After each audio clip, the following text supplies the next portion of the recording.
Hi, everyone. Welcome back to Astro Alchemy.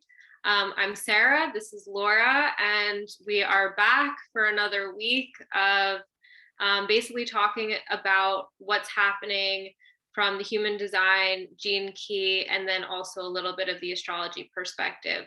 We're shifting our focus, generally speaking, and this week to be more focus on the gates that we're passing through from the human design perspective, but then looking at them in relationship to the other systems that I just mentioned. So we're going to start off this week a little bit different than we start off other weeks. We're going to be talking about the gate, specifically gate 47. And I believe we're going to be talking about gate 6 too. Although we may decide, depending on how long it's going, to change that. But yeah, Laura, is there anything else that I'm missing? And do you feel like you're on board with talking about 6, or should we switch and do another? We can see where the conversation takes us. I have a lot of opinions about 47, so it depends how much I talk, but if there's like energetic capacity in the conversation, like structural transition, then yeah, we can go for a 6 too. Okay, sweet. Well, and it, obviously for the 47, like we're not obviously, but obviously to us today we're in the 47-6, so it's the final day of the 47, and so we're transitioning, I assume, sometime tonight into the 6. But go ahead. Last time I checked was like before we hopped on this call, but it was more around it's been a while that we were talking earlier today. So let's say 2:00 today. It said 14 hours, so I guess 14 hours, like 4 a.m. around that time is when it'll be changing here, so early morning for you tomorrow. Okay, good to know. Okay, cool. So do you want to start us off by talking a little bit about the human design from the perspective of the 47? Sure. I'll share my screen to show you what is going on. So that's the astrology of the moment, but if we quickly look at the human design of the moment, last week, if you were with us, we talked about 64 and how a 6447 is like the channel of abstract circuitry that connects the head center to the ajna center. So now we're in 47, and last week we also talked about how 64 is part of the ring of alchemy, and there's 4 keys in the ring of alchemy: 64, 47, 6, and what is after that. Let me see. Here 40. on geneticmatrix.com, you can see the whole wheel astrologically. So if we look down here, we have 64, 47, 6, and 40. I think 40 is the other key of the ring of alchemy. They're all consecutive in Virgo. But 47 is the gate of oppression. And is it obstruction or just oppression? I think just oppression. It is like, if you've been with us, we love to talk about suffering.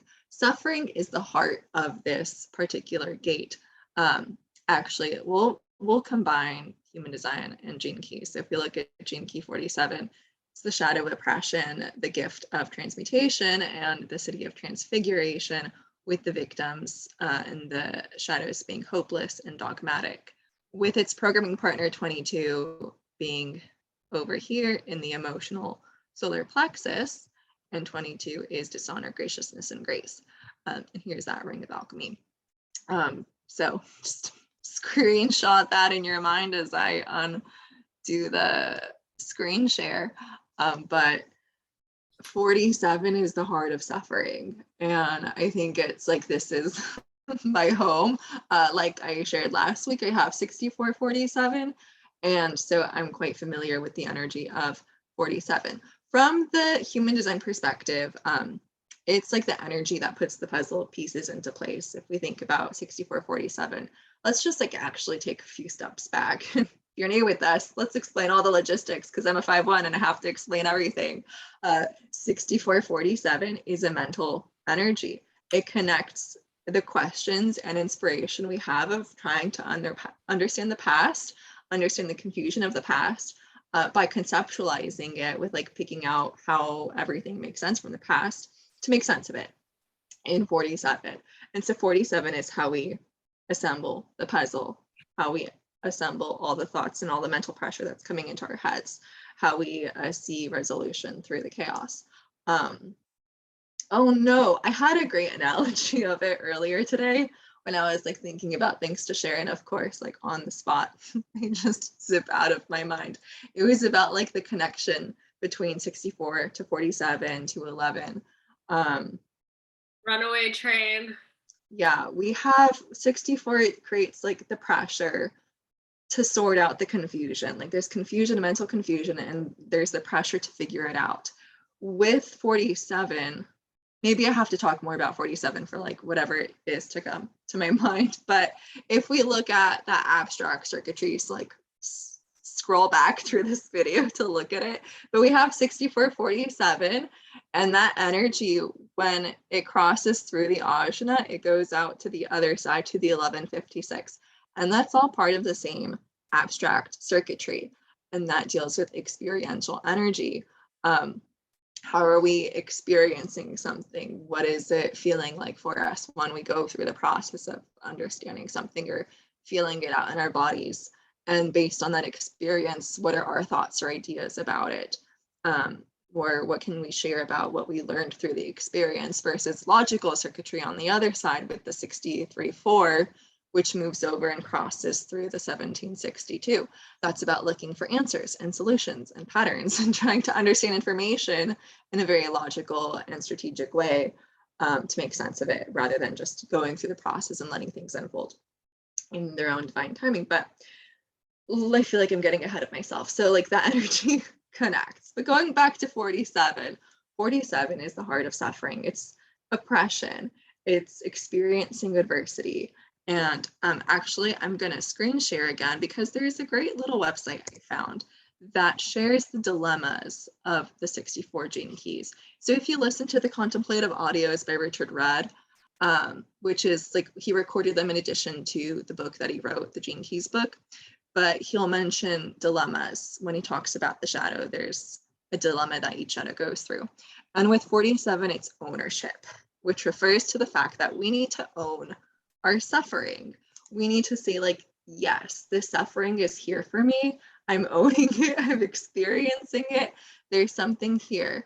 And when we don't want to own our suffering, it has power over us. We let it have power over us because we say something's happening to me instead of it's happening for me, or adversity, or just like chaos in the world. When chaos comes and we're not taking ownership of it in our bodies, then we give away our power and then we fall into oppression. And I'm a victim of this too. Like I can fall into oppression.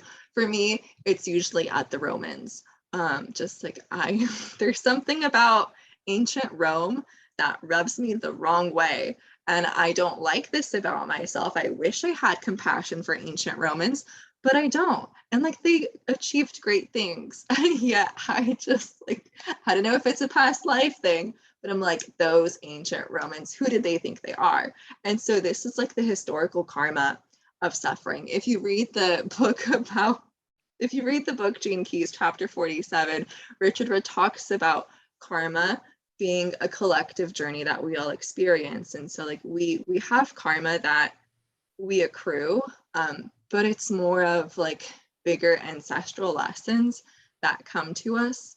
I'm gonna I took notes, so I'm gonna whip out my notes for a second to kind of ground myself. I was so funny because I was just like, wow, the Romans, really? Those are the ones that they really killed Jesus. And then they took his like valuable lessons and we're like, we're gonna make this into a fun church after we like persecuted actual Christians for hundreds of years. We're gonna be like, hey, actually, we're gonna repackage this and say like that's actually a good idea, even though we're killing them for 300 years, 350 years. Let's take everything they taught, and instead of just like doing it the way they did it, let's make it our own way, and then like manipulate it and change it and distort it, and then like preach fear to people and like try to control the masses to like further our empire. No, Romans, like I'm opinionated, but like I really, yeah. No, I But was just why? gonna Why say, can't I forgive them? Why can't I see that was a necessary, okay, suffering, the way I experience it, and I share this with Sarah, it's a giant billboard shoved up like this close to your face. And with oppression, it feels like it's so close to you and in your personal bubble. And you're like, can someone please take this giant billboard away from me? I can't see anything. It's just like all up in my energy. And because it's this close to my face, it's the only thing I can think about. It's just like taking up all of my attention, all of my energy, and it's negatively affecting me. But with suffering, if we take a couple steps back, we claim ownership of the giant billboard in front of us, we'll realize it's actually a Monet. It's actually a masterpiece of art. And it's beautiful. And it's this magnificent thing. But we were so caught up to it, thinking that it was there to harm us, it was there to bother us, to annoy us, that we weren't able to see like the beauty that is there. But like if we took a few steps back and see the whole picture, we see that there's like purpose and beauty and magic to it. And so with my oppression, like the Romans, there's purpose, there's value in everything that they did. But for whatever reason, I'm taking it personally. I'm choosing to be the victim and say that they were oppressive beings, humans, and shame on them. But that's just the piece of the billboard that's shoved up against my face, and I'm not able to see the full picture. But going back to my notes, junk DNA, that's how Retrograde describes karma, is that, you know, within our DNA, we like understand just a itty bitty bit of it, I think 2%. And the rest of the 98% is just junk DNA that we don't know why it's there. And the way he explains it is that it's the karma. It's like all the energy we've taken in from the human experience, like every single person's human experience has added and contributed to this collective junk DNA. And if we think about, you know, our human history, there's been lots of oppression that has integrated into the human experience. And so we all, as, you know, our ancestors, as our past lives, have experienced oppression, and we hold it on our backs as a backpack and think like, these are rocks that I have to carry with me. I picked up these rocks myself. God gave me these rocks. And so I'm gonna haul my way out to wherever it is I have to go, carrying this really heavy backpack of rocks. It's like the unfortunate way that we take ownership of our suffering by thinking that we have to hold on to it when we can release it and transform it, but that's not the point. The point is that, oh gosh, Sarah earlier mentioned that my thoughts sometimes are like a runaway train, and they go and I don't know where they're going, and they just did that. Junk DNA, I think, is what I was saying. So we, as you and me and Sarah, all as humans, we have all this collective oppression that we've held on to. And I feel like it shows up as certain prejudices, just like me, myself, and I with my hate for the Romans. We all carry certain prejudices against others, whether historically or in our own lives, or things that we experienced that we think, you know, this was adversity and it was there to harm us, or is there to whatever reason why it was there. Like we identify with it in a way that we feel like we are a victim because of it. And it's in the act of taking ownership of saying like, I see that suffering, that adversity, that oppression was necessary for my human experience, that we integrate the billboard experience and we can see the full picture and we can transform it into transformation. That's my point. But I don't know, I feel like my notes made more sense when I first read the Ching book. The dilemma of ownership is how we face adversity, not necessarily like why are we facing adversity, which is what we often ask, but in the face of adversity, how am I going to choose to respond to it or react to it? With love and compassion for humankind and myself, or with anger and frustration and bitterness and disappointment? But anyways, maybe I'll let Sarah talk for a few seconds. For like our logical little minds, I'm not sure if there's anything else that needs to be said about this channel. I think so. Funny that you say anything logical coming from an abstract channel. This is my channel for like how my mind computes. I think actually, I'm going to try to remember what I was trying to say earlier. You know, we have that confusion and then we take it in. And 47 is how we see it, how we face adversity, how we conceptualize and understand what happened to us.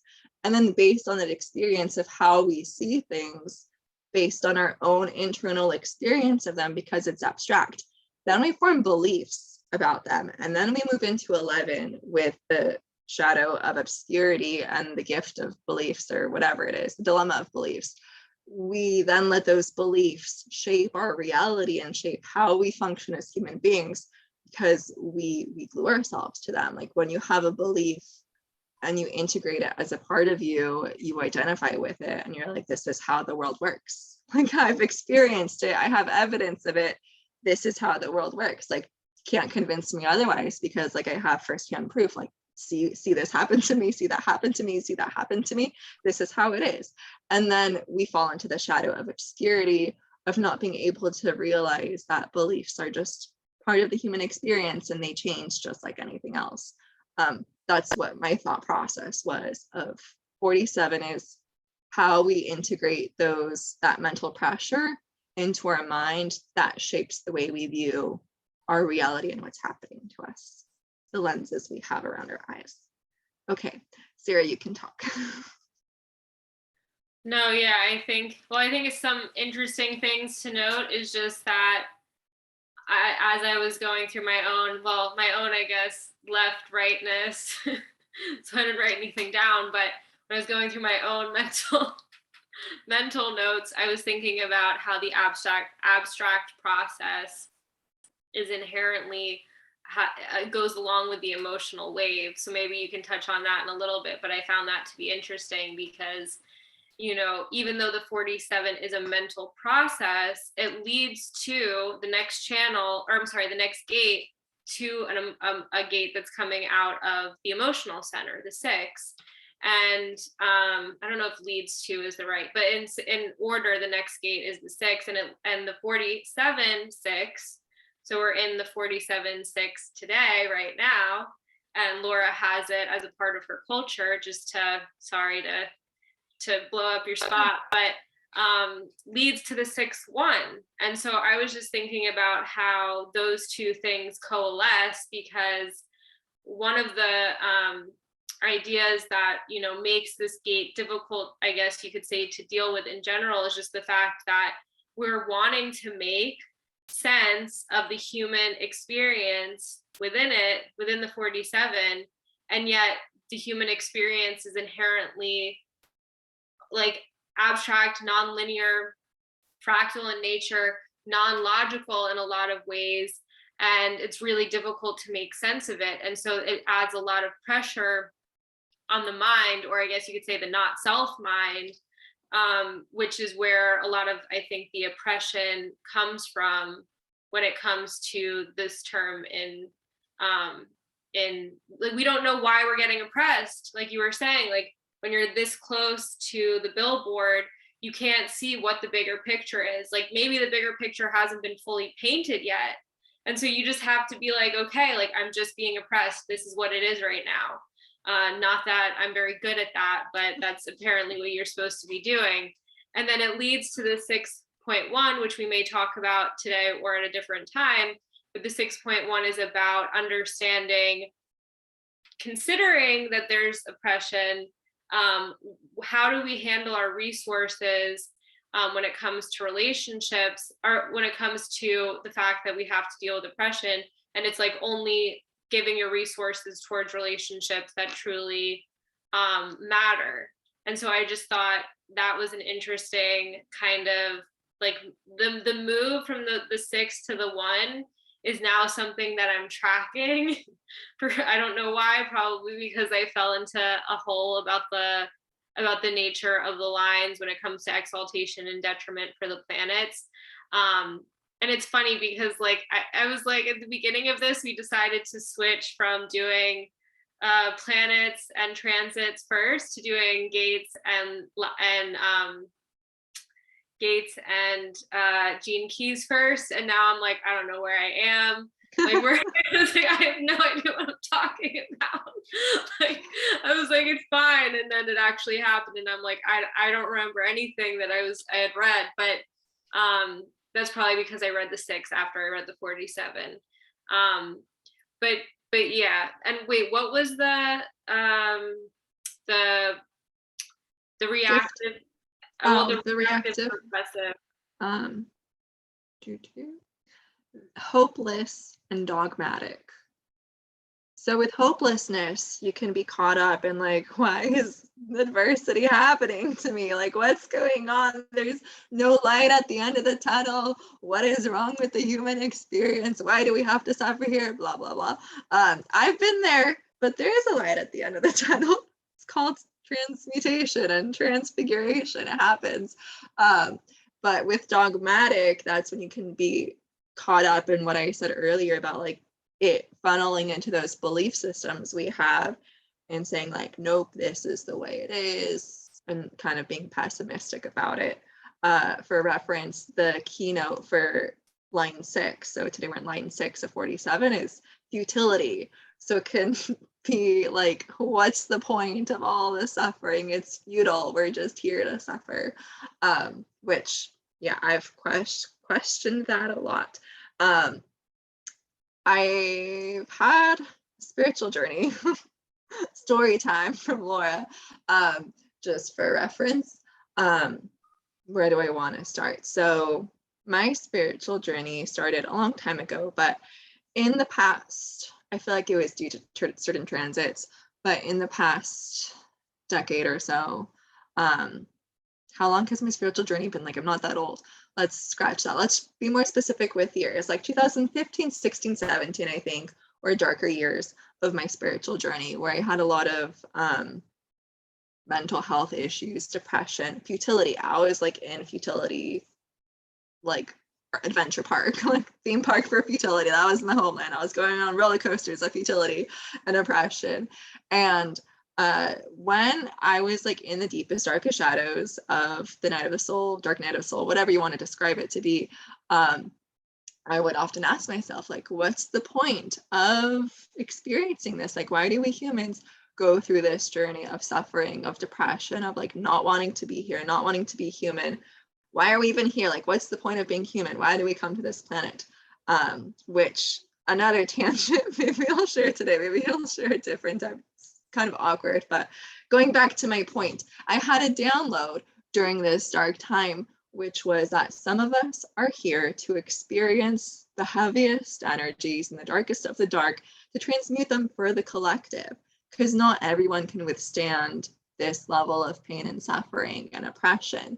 And some of us are chosen to experience it so that we can transmute it into lightness. And we can transform it through the alchemical process for all of humankind. This is a collective energy. It deals with all of humanity. It's not just like, I'm suffering, woe is me. It deals with collective junk DNA karma. It's for everyone. And so that made me feel a little better to think that I'm suffering for everyone so that no one else has to suffer. But it's like Jesus, he suffered and died for sins. So like, back to my rant about the Romans, the word sin wasn't a word in Aramaic, not a word. They made it up after the fact to be like, let's say Jesus died for sins. Like, no, he did not die for sins. He died to save us, but not the point. But Sarah, your vision, your picture isn't there. I don't know if that's on purpose or not, but you're back. Just letting you know in case it was accidental. But anyways, that was my download about suffering, is like, it's here to be transmuted. Like, we experience the dark, as Sarah likes to say, so we have contrast, so we can see the light, at the end of the tunnel and transfigure it. But with the city of this gene key, the city is transfiguration, and it talks about Jesus and how after he died on the cross, I don't know, I used quotation marks there, he like actually did die on the cross, but after he died on the cross, his form transfigured into a light body, into an ethereal body, an energy body, and it was no longer, physical flesh. And so when he returned to his disciples, they saw him, but in his transfigured form. And so the city talks about the future of humankind, and how eventually down the line we're going to get to a state where we are no longer subject to these dense physical forms, and we shall be light bodies as the planet ascends, but that's not going to be in our lifetimes. I feel like that's thousands of years down the road, but eventually that's where we're going. The process of transfiguration, becoming light bodies, becoming lighter, and just being pure, being the acidic state for like all the gene keys. But anyways, I think those are my thoughts on this gene key for now. Well, no, it's funny because like I'm literally like, as you're talking, it's like the nature is dogmatic and hopeless, and like meanwhile me and Lora have a running thread of conversation going outside of this, and like I was this whole, honestly, between the 47 and I think it was the 64 before that, like I've been having a rough ride. Like it's been rough. And when the 47 came around, it was like there's just been like, it's been like thing after thing after thing after thing that just feels really rough. And I like last night I just felt so deeply hopeless, not for nothing, there's certain things in my life that make me feel hopeless, but it was like it become so overwhelming that I was literally just crying and like on my bed, like basically praying for some kind of grace, because I couldn't think any longer my thoughts, because my thoughts were just making matters worse, which I guess probably also has to do with the 47. It's like the futility of your own thoughts to make anything better. Like that's something that had to be accepted. And it's almost like on some level, if you try and activate them or continue staying there in your thoughts, then they just continue to make matters more hopeless. If you decide to stay there, because that's what I was experiencing with the 47, and I have my own difficult gates, although the 47 is not one that I have active in my own profile. So when I was reading Richard Rudd's chapter on the 47 and just the idea of carrying the suffering, going down into the dark of the collective unconscious, and like I hadn't read it last night, but Lora had read it last night, and she was just like, yeah, this makes a lot of sense for the 47.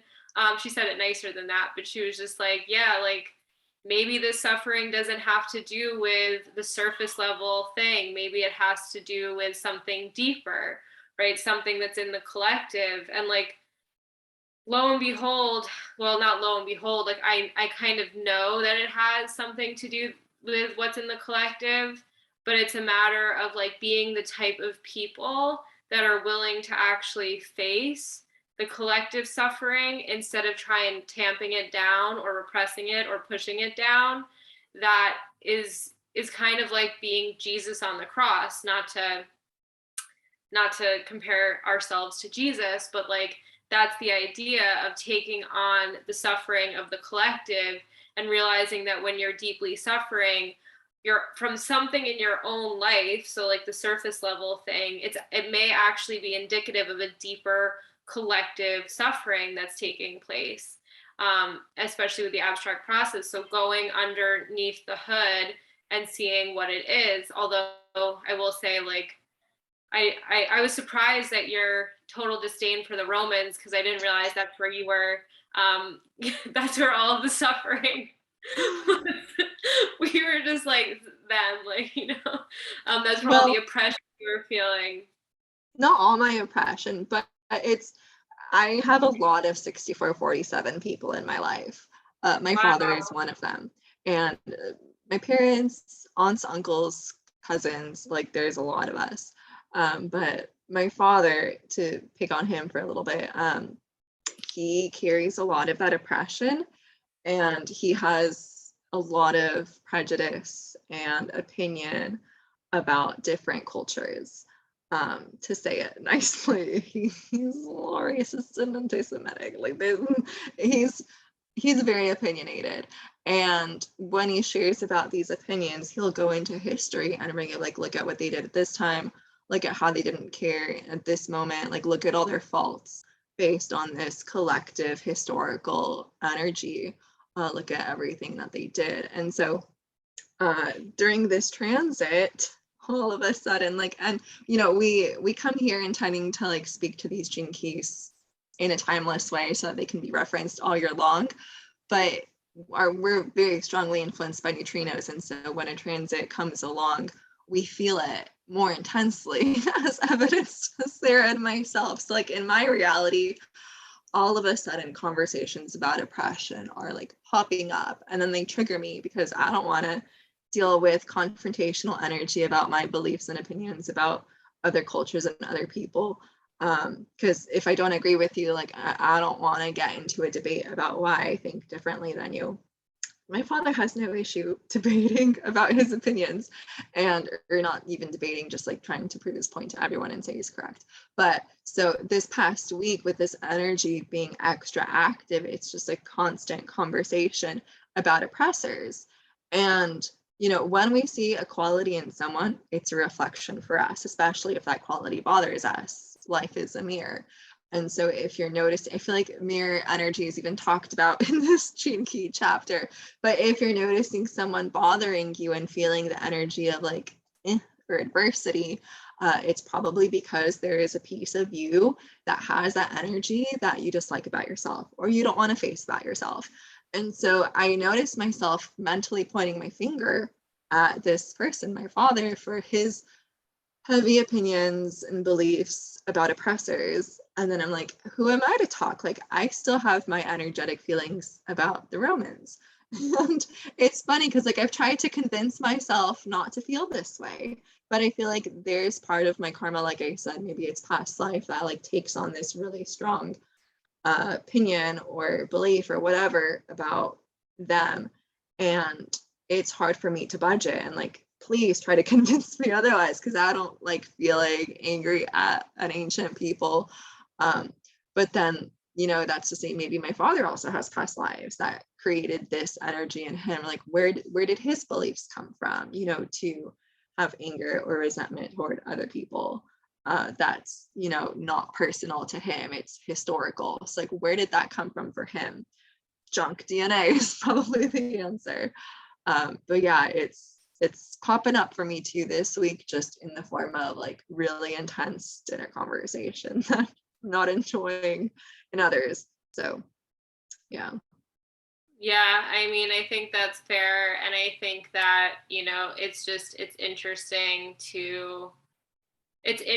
to see it show up like we expect it to, I think, show up. And I think it's a little bit different for the two of us, the way that it shows up. And maybe this is just because I'm a 1-3 emotional and you're a 5-1 splenic projector. But like for me, it's been showing up too. And I talked to you a little bit about it, but it's like I feel like everything that I'm dealing with is oppressive. I'm like, everyone's oppressive, everything's oppressive. I'm being oppressed. But I know that it's actually just my mind, because in some way the nature of oppression is, well, I didn't know this before, but like now I know that this is just my mind basically doing not self-mind stuff and being like, in duality, caught in duality about the fact that I'm being oppressed, as opposed to just like putting down the gauntlet, or not even putting down the gauntlet, because that would mean that I'm like trying to fight, but just basically putting up the white flag and being like, I surrender to this oppression. It's okay, because it's just my mind, and I'd rather just be in my body, experiencing life and knowing from moment to moment to moment that I'm okay and I'm not actually oppressed, instead of making up these stories about my own oppression in my head, which I think in the line companion for the gate from Ra, it talks about how like basically that's kind of what you need to do. Not that you need to do it, but that's something that is one way to face it. And I can't remember if that was in line 2 or 3, 447, but in any case, what were you going to say? It's over tomorrow. You'll feel better tomorrow. Like, well, it's temporary. It's 6 days. It'll pass. For me, it's temporary, but it's not temporary for you. Just like,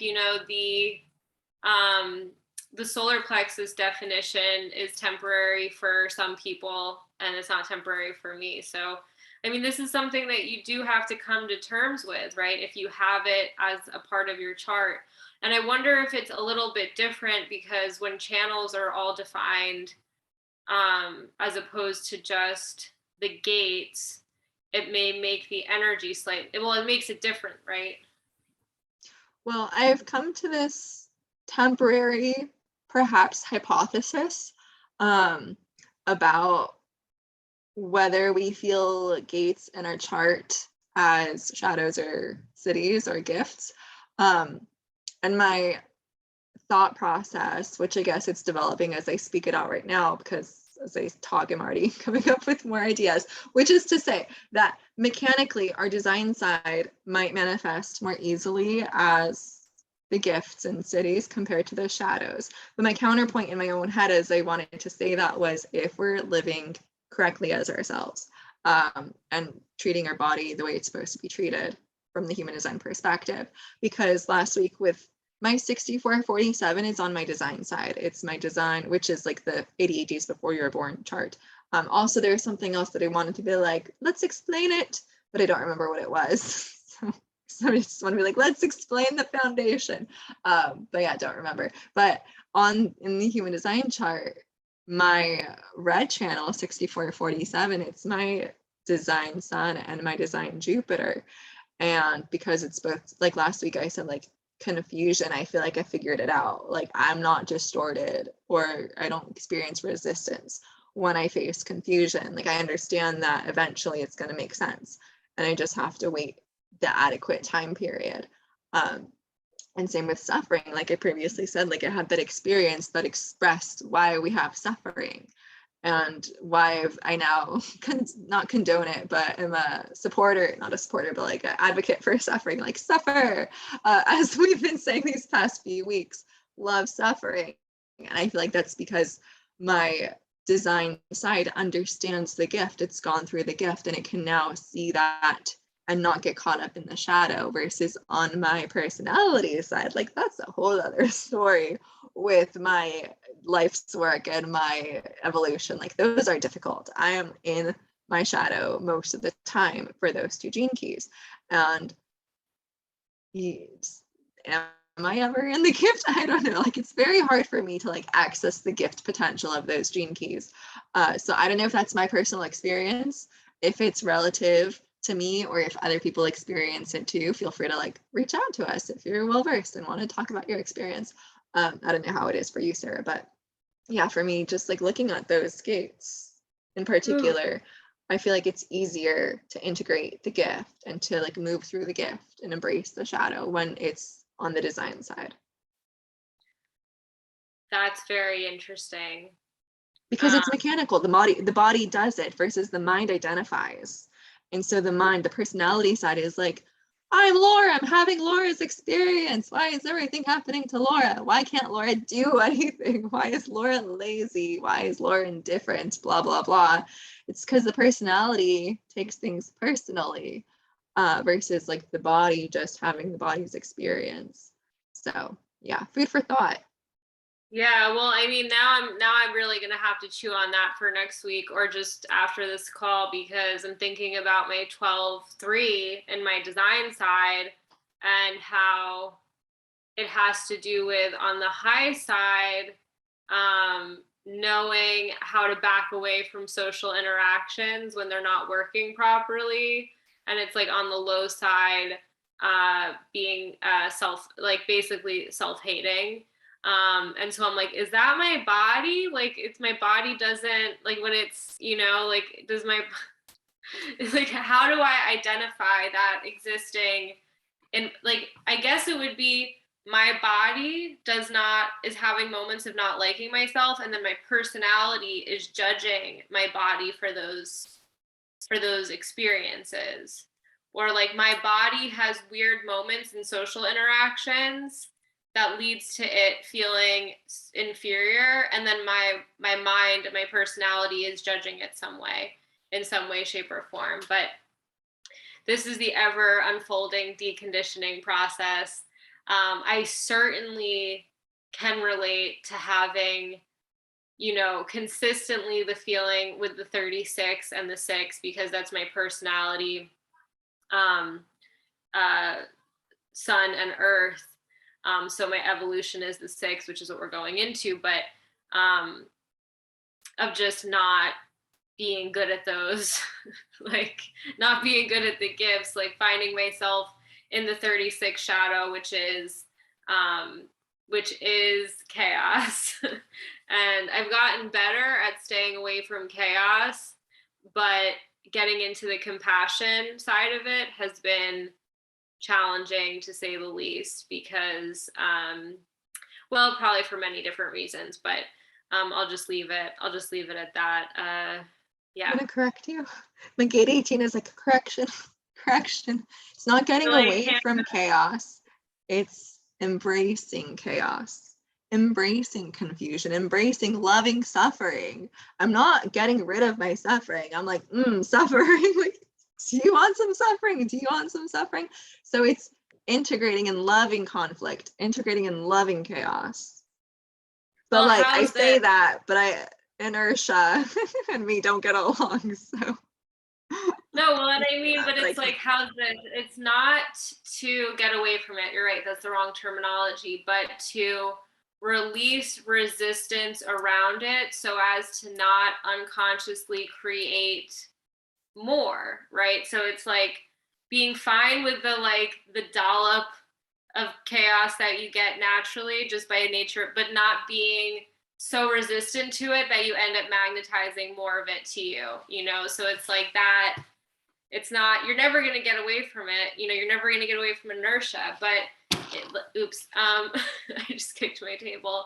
But there is a sense that it can be there's less resistance. There's just less resistance to it. So like it's experienced differently, and you're not attracting to yourself exactly what you don't want because you're so focused on having what you don't want, right? Law of attraction stuff, I feel like I just threw in there, but neither here nor there. Is there anything else that you want to touch on with the 47? Well, no, but we can move into 6. Okay. Right. Yeah. So I'll share my screen again. On Gene Key's website, if you scroll down, you'll see all the numbers, and you can click on Gene Keys that you want to look at. So as we were saying, Sarah has 6 as her evolution sphere. It's the shadow of conflict, the gift of diplomacy, and the city of peace. And its programming partner is 36, which is turbulence, not chaos, but turbulence, humanity, and compassion. And the shadow's sides are being over attentive or being tactless. And this Gene Key again is part of the ring of alchemy. And if we look at the human design chart, 6 is here in the emotional solar plexus, as is 36. 36 is currently defined by Neptune. So starting tomorrow for us, don't know when you're listening to this, but the sun will be here in 6. And 6 is part of this defense tribal circuitry. 5027, 59-6 is one part of tribal circuitry. There's another half, just like with abstract circuitry, there's collective, abstract, and collective logical. Sorry, I feel like I said that wrong. With collective circuitry, there's abstract collective and logical collective. With tribal circuitry, there's defense tribal and ego tribal, and that's the other tribal channels, which I won't talk about right now because it's not relevant. But when it comes to defense circuitry, it is about, I'll unshare myself or unshare the screen, unshare myself. It's not, my brain's farting all the time. Oh, I didn't share my other side tangent, but for another day. Another side tangent, but it's like to answer the question, why are we here? What is the purpose of life? Which maybe one day you'll find out what adolescent Lora thought the answer to life was. No, I feel like now you have to share it, dude. And now I'm gonna keep the audience coming back, hoping to hear the answers. So okay, keep listening. Enough. Maybe you'll find out. But with the defense circuit, it's about reproduction and protecting children, like nurturing children. So 59-6 is like the reproductive channel. And according to the human design system, it needs to be defined in order to reproduce, which is a bit radical to say. And like, I cannot support this theory, hypothesis, fact, however you want to call it. I'm just saying it as it is. Like, this is not my personal experienced opinion. This is just like the information laid out by the human design system is that you need 59-6 defined within the two people who are trying to reproduce, or within the collective energies, like so the current transits, or I mean, I'll explain the why. Like, there's different ways to get access to it. Or like, say you're at an orgy and someone else has the 6 and you have the 59 and you're trying to get fertile like that. That might be the right missing piece. Have sex at an orgy. But anyways, 59-6 is the reproductive channel. And we sometimes talk about profile numbers, like we mentioned, Sarah's 1-3, I'm a 5-1. The 12 profiles have certain archetypes to themselves. And part of the archetypes is our bonding strategy, how we make bonds, depending on what the number, what line number our sun and earth are in on both the personality and design side. And so I'm talking about 59, even though we're in 6, because it's like part of the puzzle. Sorry for like over explaining things right now. Maybe you're interested, but audience member, but 59 is what gives us the energy to bond with others, whether that's, you know, line 1, the preemptive strike, which is like a caveman, cavewoman, like, I like you, I want you, I'm gonna get you. Or whether it's line 2, which I have 59 too, which is shyness, boldness, of like, I'm just gonna be shy and I'm gonna stay in my own corner, and I require boldness to come in and break down that shyness and break down that barrier. Or it's 3, which is bonds made and broken, bonds made and broken, bonds made and broken, bonds made and broken, as Ra would like to say. So we have all these qualities and methodologies for how we engage in the possibility of fertility. And with 6, this is where it's a part of the puzzle. So like, I guess this is where my right mind is taking us, like sexual energy, which is not I don't have a defined emotional solar plexus, so it's not what I'm here to be recognized for, but that's where my mind is taking us. The emotional solar plexus and the sacral center are both like where our sexual energies come from. The sacral center is like, do we have the energy to be sexual or not? Like, is there the potential there? And the emotional solar plexus is like the desire, the pleasure, the emotional pressure to have a sexual experience of like, I want to feel what that feels like or not. And so 6 is the emotional fuel that fuels, like 6 is the beginning of the entire emotional wave. Like within the emotional solar plexus, if you go back and scroll back to where I was showing you the picture, there's all these gates in it. And based on the different gates, there's a certain type of wave that gate might experience. Like individual gates, they're kind of usually static, and then they'll have a spike up or a spike down, like, oh, it's a really good day, or oh, it's a really bad moment, but usually neutral. There's the tribal energy, which, you know, ratchets up and down, up and down, up and down, and then has a really big fall.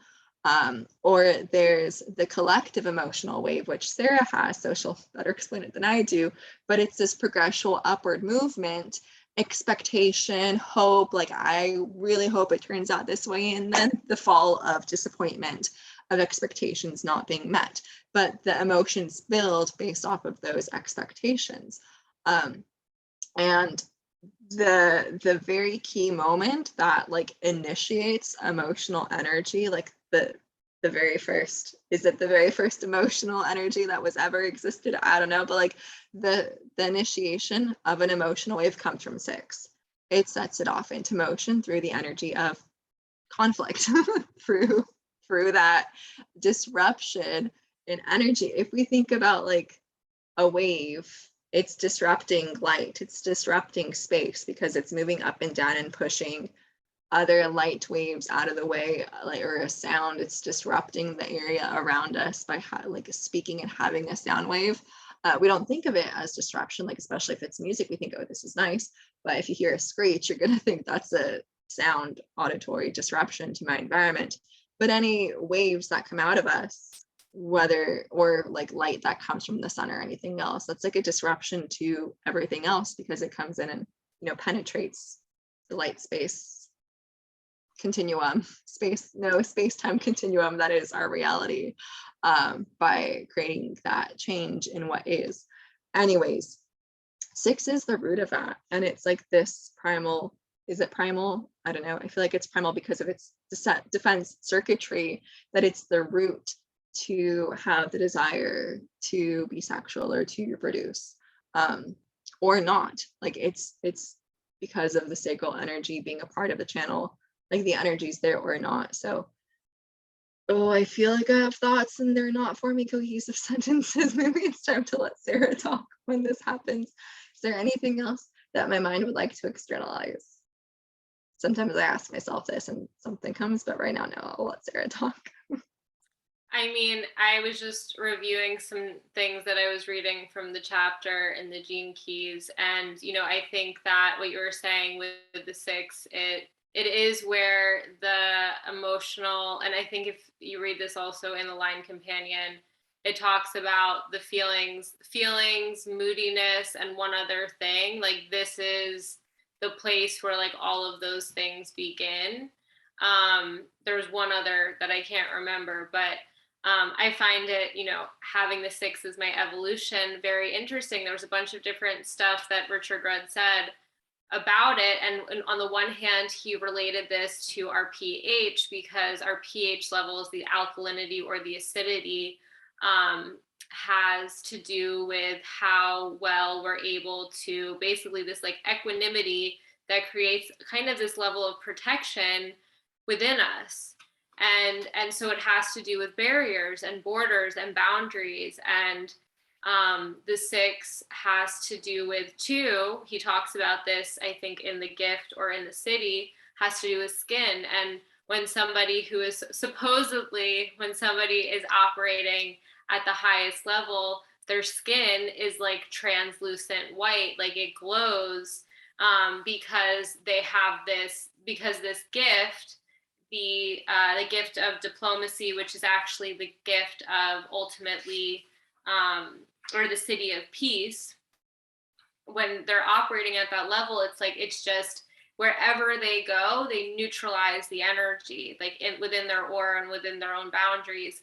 And I just thought this was interesting because it's my evolution, and like something that I've been basically crying to Lora about is just that I have had acne and when I was younger, and then basically it left scars on my face. And I've been going through this process because I'm trying to eradicate the scars, I guess you could say, but I'm going through this process of understanding too how it's not just a personal thing, it's also a collective thing, right? So not like identifying too strongly with the scars, but understanding that like this is because collectively our pH is effed up. And like maybe if our, you know, collective pH, and when I say pH, I mean our level of equanimity between the system is neutralized, you don't have all of the different types of diseases, you don't have all the different types of wars, you don't have all these different things.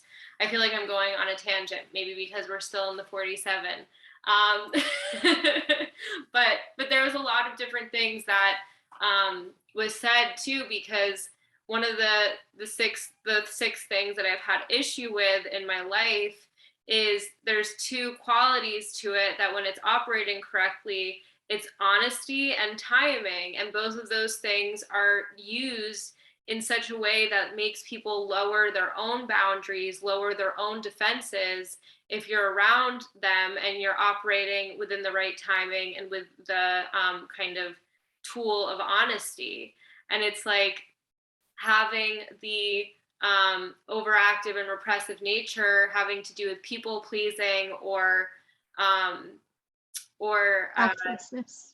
Yes, or tactlessness. It's like I've seen myself do both of those things because anyone can be diplomatic if they're doing it in a way where they don't care about if the proper result is coming at the end. And what they're mainly concerned with is just making everybody around them happy in the moment. So they're not really concerned with how the process plays out.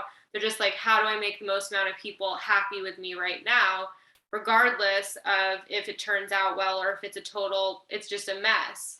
And so I've done that.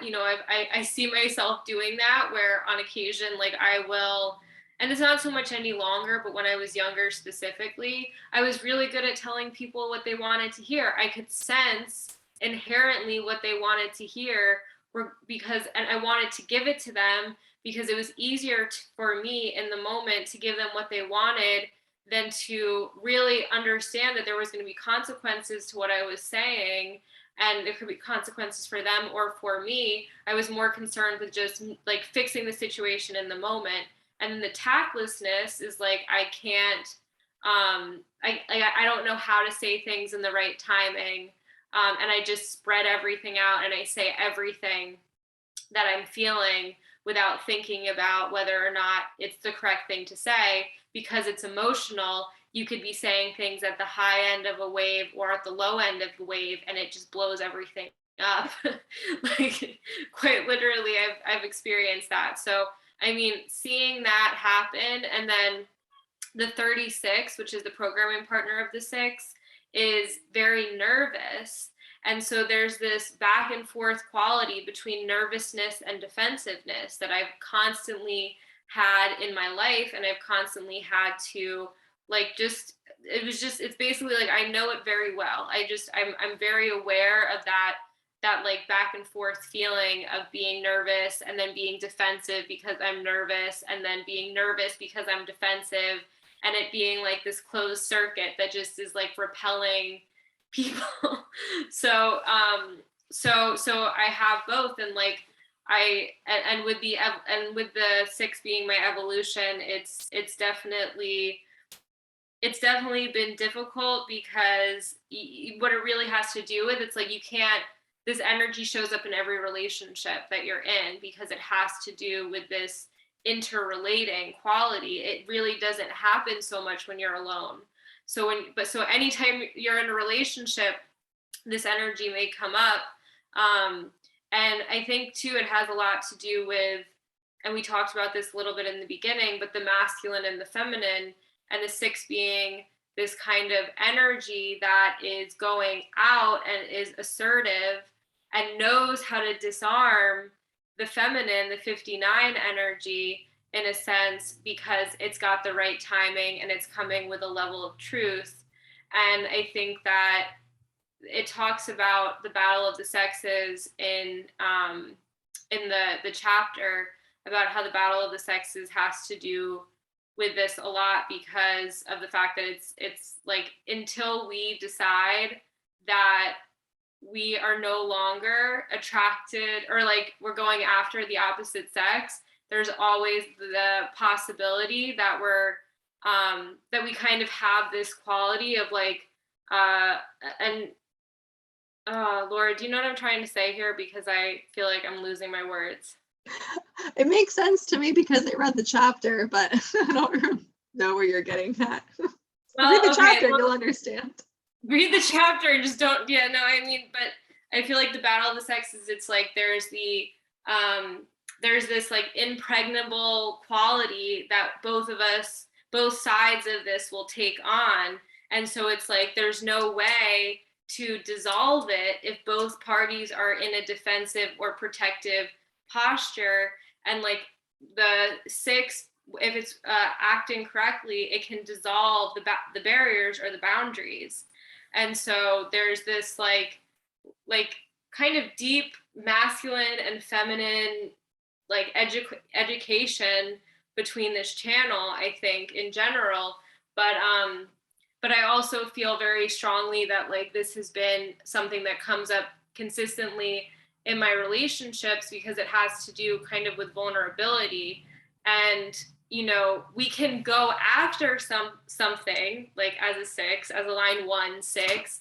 We can go after something like that thing or that person is like a prize pig that we want to capture, and we're not actually thinking about the quality of the person, what the person wants. We're thinking about conquering. We're thinking about like being in battle and like sticking our flag at the top of the hill after we've won. And like that is a great way to make the other person feel dehumanized, and also like you're not even able to see them, and it's not conducive to love. And so when the 6 is acting correctly, this really, like when we're able to dissolve the boundaries between two people's relationships.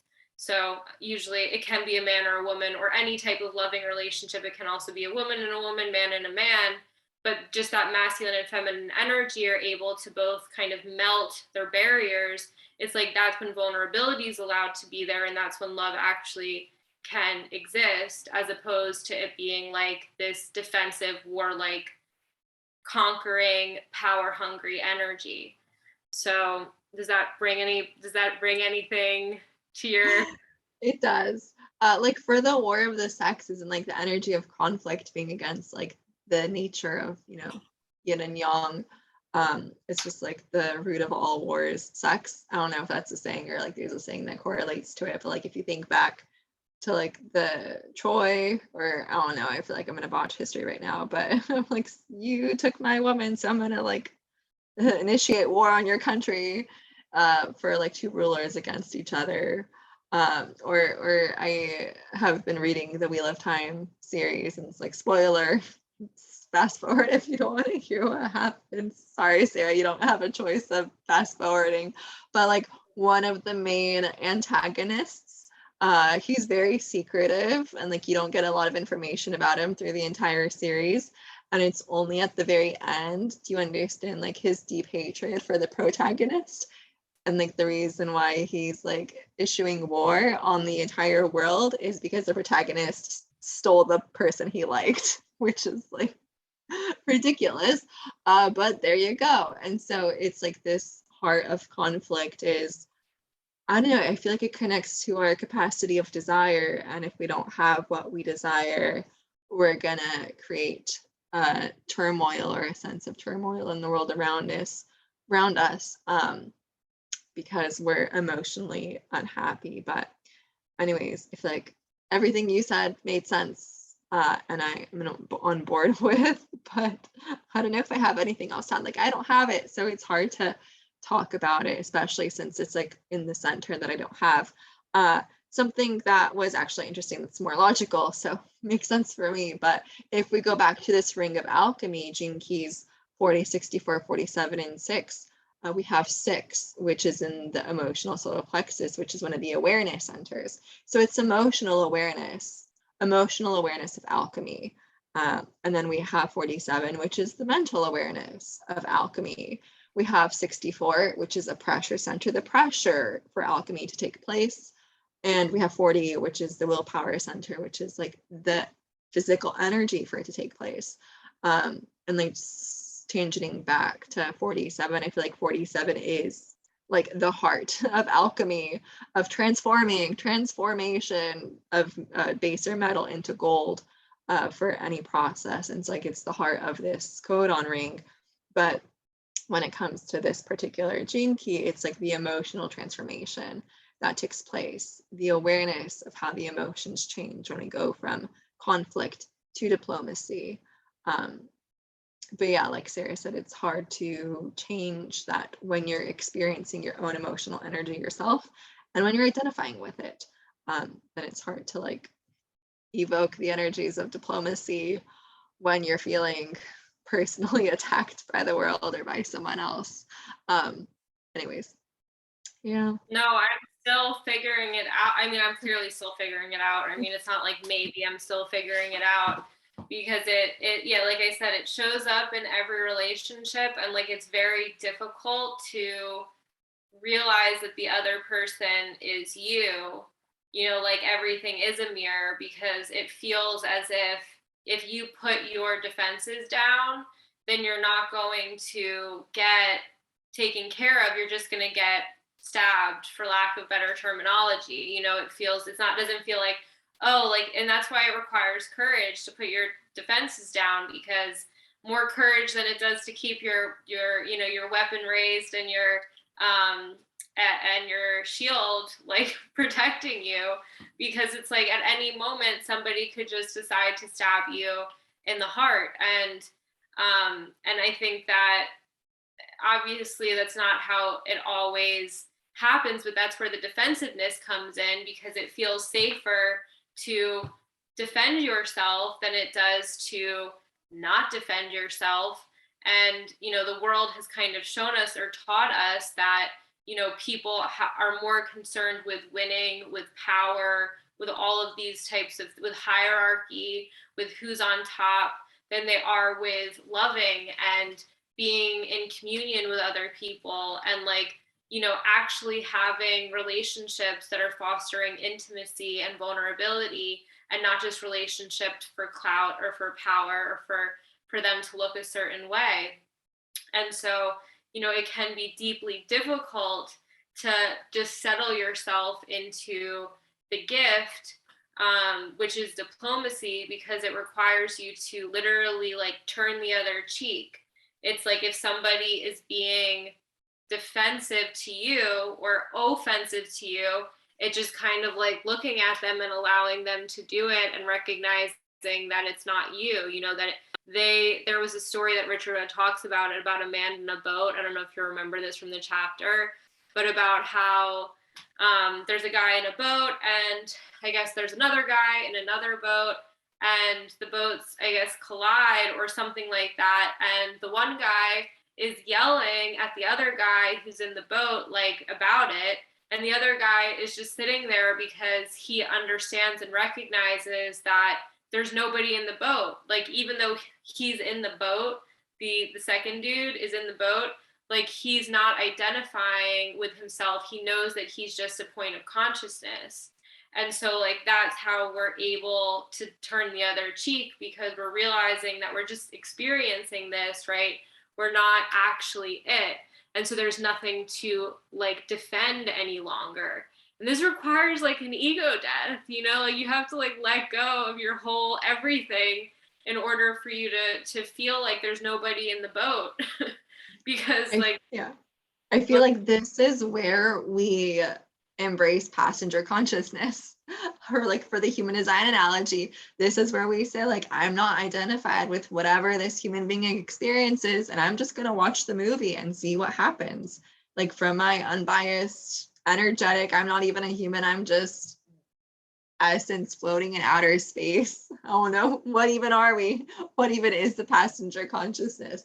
I'm just going to observe what happens and enjoy the movie. Like that is like this piece when we stop identifying with like everything that it means to be human on this plane, and, you know, taking everything within life personally. Sorry to interrupt you. No, thank you, because I mean, that is where passenger consciousness comes in. And obviously I have some deep struggle with it. It's your evolution. It's what you're here to learn through.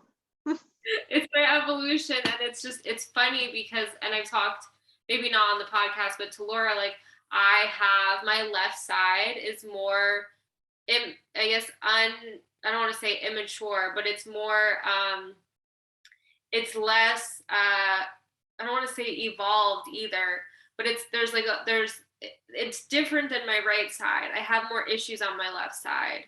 And like, I think this comes because, in part, multiple reasons, but in part because of the 6, because it's far easier for me to be actively defensive than to be receptive and allow the things to come to me, because I'm constantly in a self-protective posture. I'm always trying to protect myself from other people because of, you know, well, it's because of my genius sequence ultimately, but, you know, also like I experienced things growing up that put me into a defensive posture, and now I have to evolve into a diplomatic posture, and not a diplomatic posture that requires me to be a people pleaser, because that's not true diplomacy. It looks good and it looks like diplomacy, but you can be doing that people pleasing and be doing the diplomacy without actually being in the gift.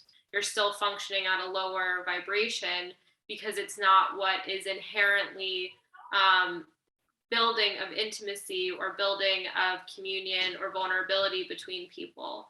So it's like, just, you know, knowing that. And I talk a lot about the fact that like it's with relationships, like discerning what is the right thing to say to someone versus what feels easy to say to them. You know, this is like a constant battle and question that I have with myself, because you don't want to over give, you don't want to people please, you don't want to become the martyr, you don't want to become subservient to someone, you don't want to enable someone because you're so, you know, wanting to make everybody happy because it makes life easier for you in the moment, right? It's another form of escape, it's another form of disassociation, that you aren't actually doing what's best for the other person because you're not being honest with them. And so it's like, what is the higher order, like, love for someone?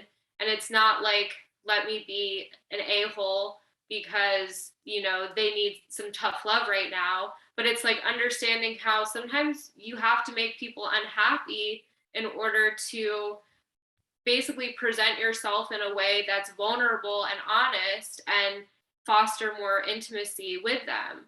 And like, that is a whole diplomacy that like I don't see a lot of people doing either, you know, because it's and maybe this is because we're women, it's really easy to just fall into the nicey nice qualities of just wanting to make everybody happy and just, you know, kind of quiet everyone, give them the lollipop instead of telling them they can't have it because they'll be quiet when they have the lollipop. So just all of that stuff has been, you know, within every single relationship, it comes up over and over and over again for me of, when do I say the thing that I need to say? How do I not repress what I need to say, but also not say it during an emotional extreme and kind of create a resistance in the other person or a defensiveness in the other person? Like, how do I drop this little piece of information off, like at the right exact time where the time is right and it's honest? You know, it's like, it can be that the time is off and you say it and then it's just like a grenade, or the time is right but you're not being honest, and so like the information doesn't actually lead to an evolutionary process. And so yeah, these are the things that I emotionally always am contemplating within every single relationship, even my relationship with Lora on occasion. I'm like, okay, am I saying this to her because I'm at an emotional extreme, or am I saying this to her because I need to say this to her in order to foster more connection, vulnerability, and intimacy? And like most of the time, I don't ever figure it out and I just don't say anything. And that's for like everyone.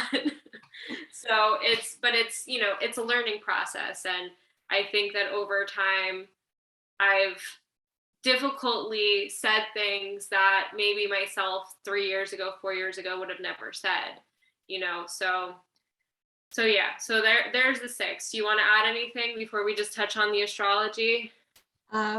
I guess, like, I feel like, well, you spoke a lot about yourself, but I feel like this is the heart of like relationship or couples therapy.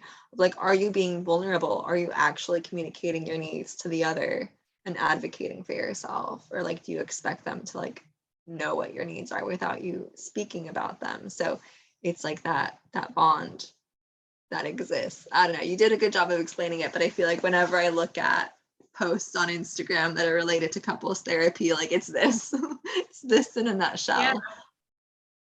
Well, it's an important gene key because like it's how we you know connect with others and how we create those emotional bonds to create, like you said, the evolution. But for like the timing, I feel like it's wait for your emotional wave to pass for clarity.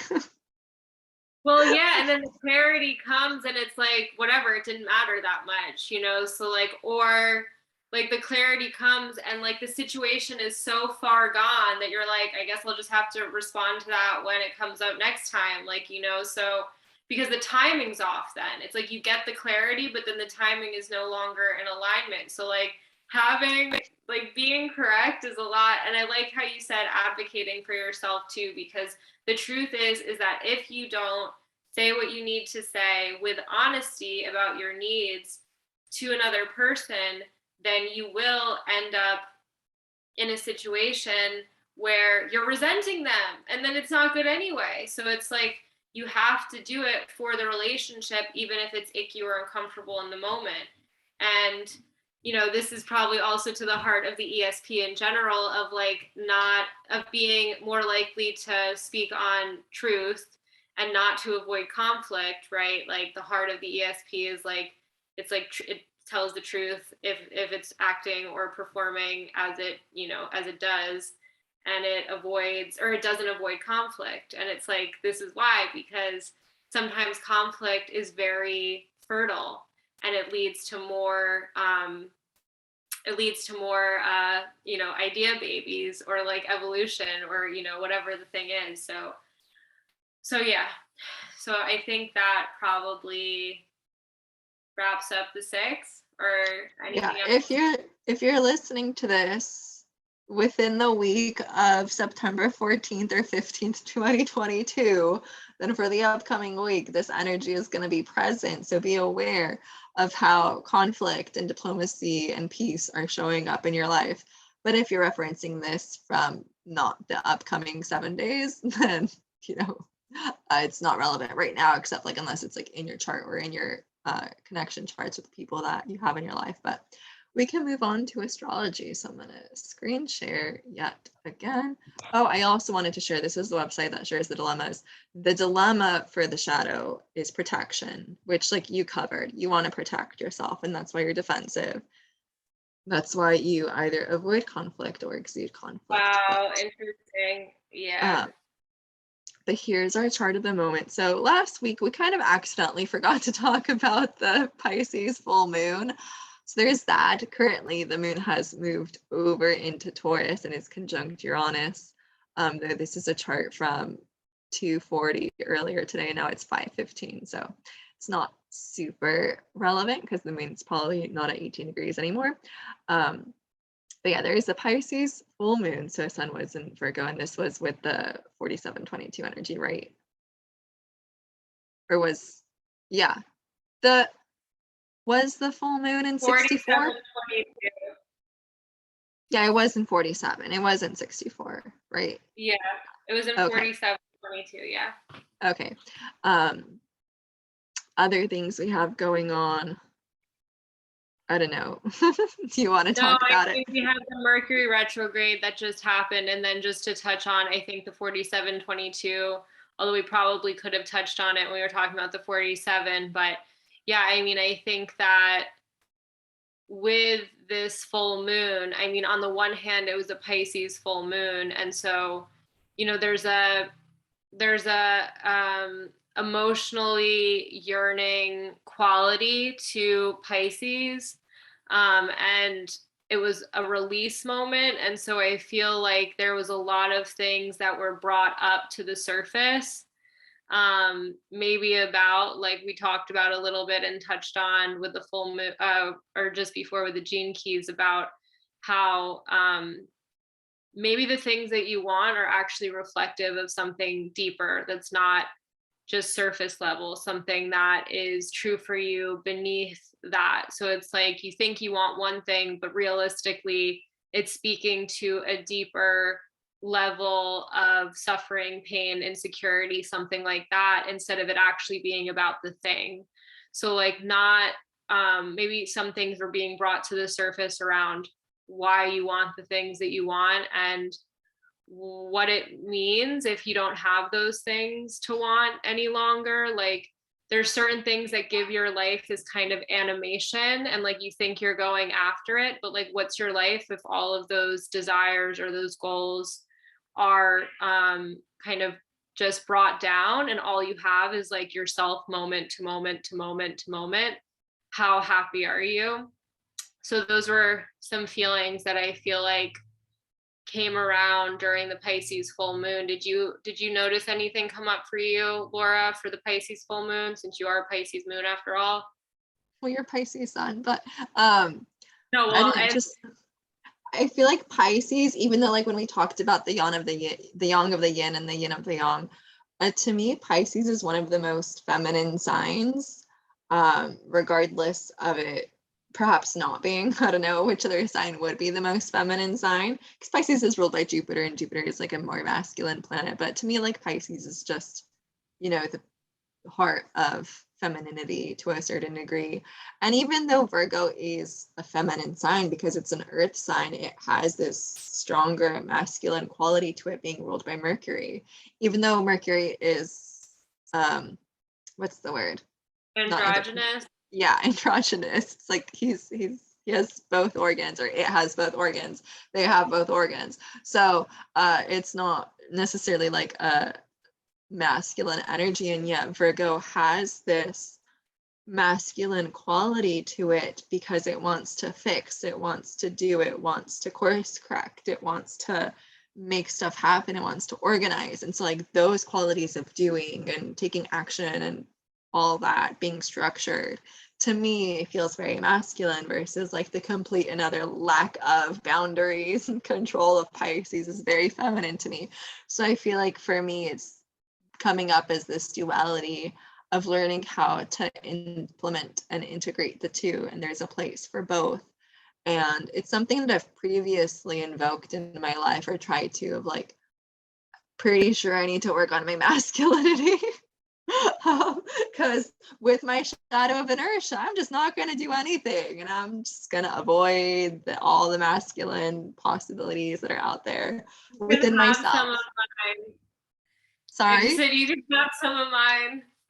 Well, my mind is masculine, like it's quite logical, but in like the actuality of like using energy and doing, like there's hardly any doing. So I'll take your doing energy, please. And so I feel like in the past, I've tried to figure out using masculine energy to use masculine energy. Like I'm going to figure out how to use masculine energy. I'm going to call upon masculine gods. I'm going to call upon the doing energy of the world, and I'm going to do it.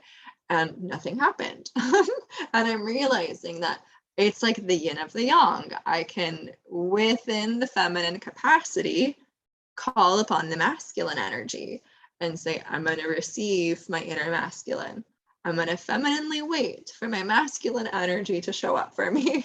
And since Virgo season has been here, I feel like I have been more in my masculine with the doing. Like I've been more productive, I feel like these past 2 weeks than I have been like if you add up all the other energy of the rest of the year, which is pretty ridiculous. But yeah, so it's interesting just like noticing the dualities of these two signs, even though they're both feminine. I feel like, and even though Virgo is like the virgins, and you think she's pretty darn feminine, it's just this play on the yin and the yang energies that is prevalent to me. Not sure if it's prevalent to everyone else. Is there any other astrology stuff you want to touch on, or no? I mean, we are still coming very close. We're getting closer and closer, because it's happening in October, to the Saturn square Uranus. And so Saturn's at 19 degrees. It's going to retrograde to 18 degrees before this is all said and done, but it's not going to actually hit the exact degree of the square. So, but we're basically, I mean, it almost can't get more exact. We're like literally like 1 degree off of the square. So if I was like seeing this in someone's birth chart, I would be like, yeah, you have a Saturn Uranus square.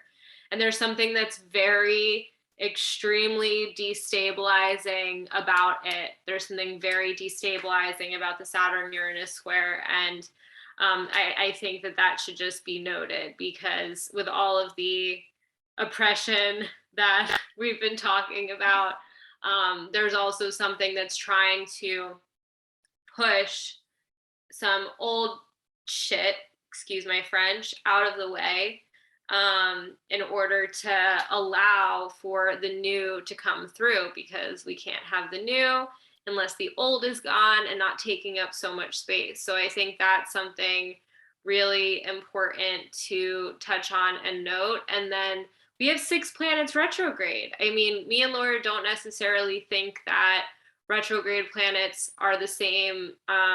We don't think of them in the same way that a lot of modern popular astrology does.